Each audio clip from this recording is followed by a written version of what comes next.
देखो लंबा समय प्रतीक्षा थिला ओडिशा प्रदेश लोक मानकर कोस्टाल हाईवे पई एवं आज कोस्टाल हाईवे पई एक रास्ता खोलिबा आरंभ होईछि। Ministry of finance appraisal committee ताकू तार सम्मति जनईछि एवं पूरा रास्ता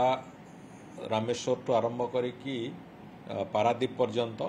पूरा रास्तार अलाइनमेंट को से माने अप्रूव करचंती एवं 8,300 कोटी टंकार खर्च को भी अप्रूव करचंती। सेतिरे रामेश्वर रु कोणार्क पर्यंत 4 लेन रास्ता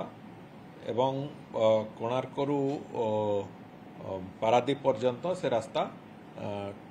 DLPS double lane with pave shoulder हम बोली से निष्पत्ति होईछि। एवं ये जो प्रथम पैकेज टी जोटा ये पैकेज रे 8,300 कोटी टंकार बजेट आकलन होईछि। केवल अपेक्षा अच्छी जे CCA रो अप्रूवाल से पेंडिंग अच्छी। CCA रो अप्रूवाल पर तुरंत नेशनल हाईवे अथॉरिटी तरफ तकर जो टेंडर डाकिबार जो प्रक्रिया टेंडर डाकिबार जो बाकी जो तंकर क्रियान्वयन प्रक्रिया से क्रियान्वयन प्रक्रिया को से संपूर्ण भाव में चली। आज जदि भी कोस्टाल हाईवे रे विलंब होईछि से प्रमुख भाव में गत सरकार अमनोयोगिता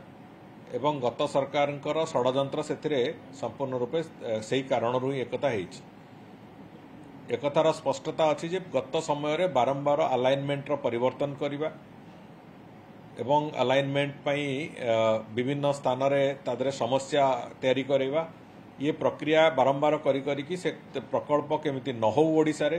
प्रधानमंत्री सुनाम ओडिशा रे केमिति कोठी रोका जाऊ से गत सरकार समय पूरा उद्यम करते आमे एबे तो अंततः आज तारीख रे आमको आश्वस्त लगुच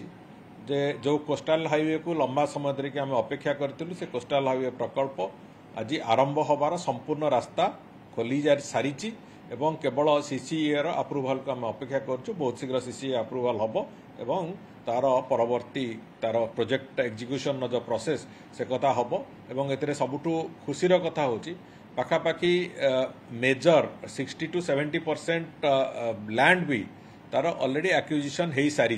काम बहुत आगू चली जाइथिला। आमे आशावादी जे तुरंत तार टेंडरिंग प्रक्रिया तार जो बाकी जो क्रियान्वयन प्रक्रिया सारिकी से माने काम भी बहुत शीघ्र आरंभ करि पारिबे एवं आशाजनक भाव से कामर प्रोग्रेस भी हम ग्रोथ भी हम।